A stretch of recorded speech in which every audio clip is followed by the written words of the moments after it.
What's up everybody, Trinity here and welcome back to the Second Street Marvel. In today's video, I'm going to be reviewing Ghost Rider issue number 1. But before I get into that, please make sure you're subscribed, click the little bell and all of that good stuff. Now before I get into this review, I want to let you all know, if you would, go check out my local comic book shop. That's Bases Cards and Comics right here in Lancaster, California. You can find them on Instagram, Facebook, at Bases Cards and Comics. You should go give them a follow, and they didn't sponsor this video or anything. They're just an awesome comic book shop, and they allowed me to borrow this book so I can read it and bring you guys this review. So Ghost Rider issue number 1. Now this is a new series, and it's not like a brand new series. Obviously we've heard of Ghost Rider before. He's been around for a long time, but this is a new series coming out on Marvel Comics, and it's being written by Ed Brisson, or is that Bryson? I don't know. I hate to mess up his name. The artist is AARON KUDER, and the colorist is Jason Keith, and the letterer is VC's Joe Caramunga, or Caramagna. I'm probably butchering those names, but I'll go ahead and open that up and let you guys take a look right there at all those names. And now, I don't know a whole lot about Ghost Rider, so I'm not very familiar with this character or anything like outside of the movies or anything. So I haven't read a whole lot of them, so I can't really fill you in on a whole lot. I'm no professional here. I'm not a professional, okay? I'm going to tell you that right off the bat. But altogether, I gotta say, this issue, I thought it was okay.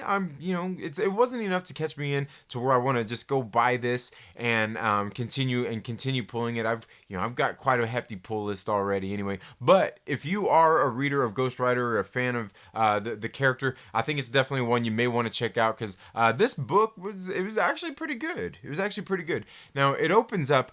We see that there are there's like some demons in hell. And it looks like they're making a sacrifice so they can open up this portal to be able to come into the mortal world, I guess, or the human world. To the human world. And they're sitting there making a sacrifice. And just as they're sitting there making this sacrifice to get this portal to open, which actually kind of opens up in this kitchen, looks like in like a restaurant. We see as they're making that, they're doing all their chants and everything. What they got to do to open up this portal? We see in enters Johnny Blaze, and all the demons there. They get scared and they take off running through this portal to get away from him. And that's pretty much where it opens up. As we kind of see that Johnny Blaze is kind of giving just a little bit of narrative, just kind of about his past, kind of catch you up if you've never really read the character before. And then after that, we open up on a scene where we meet Danny Ketch, who is also Ghost Rider as well. And he's sitting there getting beat up in front of this bar and everything, beat up by a couple of guys, and they pretty much take off, and then he goes inside and he's having a little bit of a conversation with the bartender at this bar, and it turns out that he actually owns this bar. And we see that he's sitting there. He's pretty down on himself. Looks like he's had kind of a rough time lately. Rough life, whatever. Again, I don't really know a whole lot of his history or anything as far as in the comics or anything, so I can't really speak too intelligently about that, and I'm not even going to try to. So we see that he ends up leaving the bar, takes a bottle of alcohol with him. And anyway, he leaves the bar and he hops on his motorcycle and he goes out. And the spirit of vengeance takes over, and he goes out to stop this, to fight this demon. And this is one of the demons that actually ended up sneaking through the portal. And as he's sitting there fighting, Johnny Blaze steps in and kind of starts talking to him while he's going through all this. And he ends up defeating him. And then we see that Johnny Blaze and Danny Ketch are sitting there having a conversation. He's kind of asking him, they're kind of just getting caught up on things. And Johnny Blaze is telling him, like, hey, man, look, I'm the king of hell now. And, these demons escaped here into the world. Could I get your help to kind of round them up and bring them back to where they need to be before they wreak havoc on the city? And pretty much Danny Ketch is in a pretty rough spot in his life, and Danny Ketch pretty much tells him, no, I'm all good, you go right ahead, take a hike, I'll set this one out.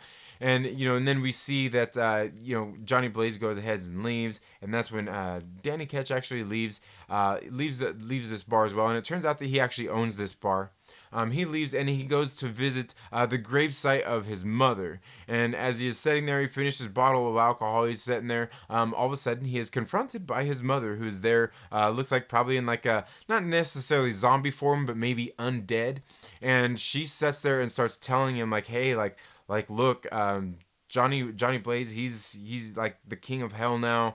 And he's not in a very good spot. Like I think he has very bad intentions, and maybe you need to go not help him, but look into it, because he has to be stopped because he's got evil intentions. And also through the course of the story, we do see Mephisto as he is. It looks like he's at the Sanctum Sanctorum. I think it looks like it's the Sanctum Sanctorum. We don't exactly get a picture of it. Being held there captive, as we see him talking to Wong, and just kind of just about some of the stuff that he obviously knows is going on out there in the world. And after Danny Ketch's mom catches him up. See what I did there? Anyway, after that, she's telling him that he's in a bad spot, and tells him like, "Hey, this is something we need to take care of." And then it just ends on this really, really great final panel of the series, and that is right here, and that is absolutely beautiful. Again, I'm not too familiar with this character, but I thought the story did.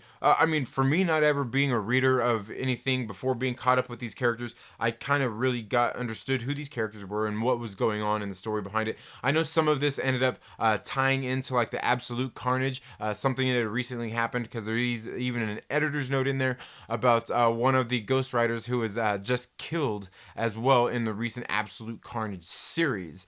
So it definitely ties into that, and it obviously apparently it ties into some other things that had happened with in a Doctor Strange series a couple of years ago as well. And so if you don't know all that stuff, it's something you may not know, because the Doctor Strange one wasn't touched upon in here. I just kind of picked up on that, and I think I seen a review somewhere else, probably on Nerd Scum here on YouTube. You could go check it out. He did a nice little review of it as well that I kind of watched to maybe fill me in on a couple of the details that I may not have caught in this book. And I think that was really overall the one that he was pointing out that I wasn't aware of. But altogether, they're kind of tying in some history here. I thought it was a really well-written series, a really well-written issue number 1 for me not knowing anything about the character, really being caught up on it. And apparently Ed Brisson, or Brisson, however, I'm not sure how you say that, he's a pretty good writer from what I heard.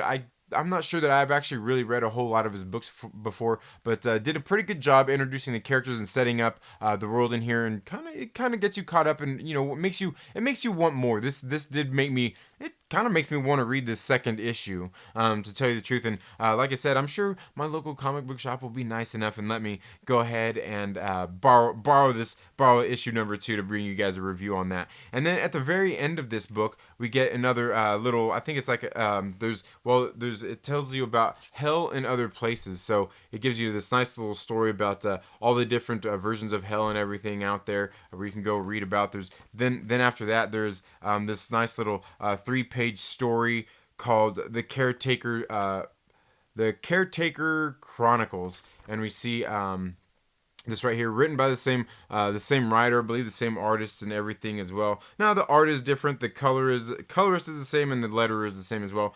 And we see just kind of an adventure going down into this vault where there's all these books and everything. Looks like Necronomicon type of books, and it looks like they end up getting possessed.